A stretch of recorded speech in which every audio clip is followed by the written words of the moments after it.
अली अपनी तमाम तर सिफात के साथ दुलदुल पर बैठ गए। अली के हाथ में अलम है, एक हाथ में लजाम फरस है, सामने कला कमोश की तरफ अली की निगाह है। बड़ा मजबूत कला था, 20 कले थे, ये आखिरी कला बड़ा मजबूत था। 20,000 की फौज अंदर।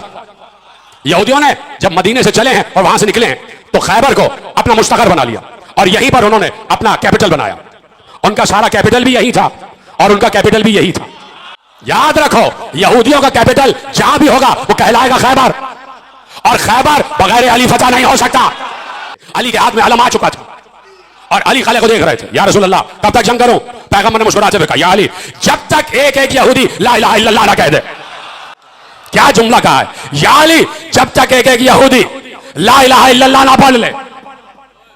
पता नहीं जुमला पहुंचेगा या नहीं पहुंचेगा। जब तक एक एक यहूदी ला इलाहा इल्लल्लाह ना पढ़ ले। अब तक सारे यहूदियों ने ला इलाहा इल्लल्लाह पढ़ा नहीं है।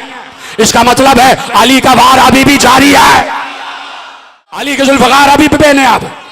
यह जो मजलिसों में अली अली हो रहा है, यह यहूदियों पर कारी वार है, यह अली अली का हमला हो रहा है। अरे भाई, ये जो तुम अली अली कर रहे हो, यही तो कारी वार है।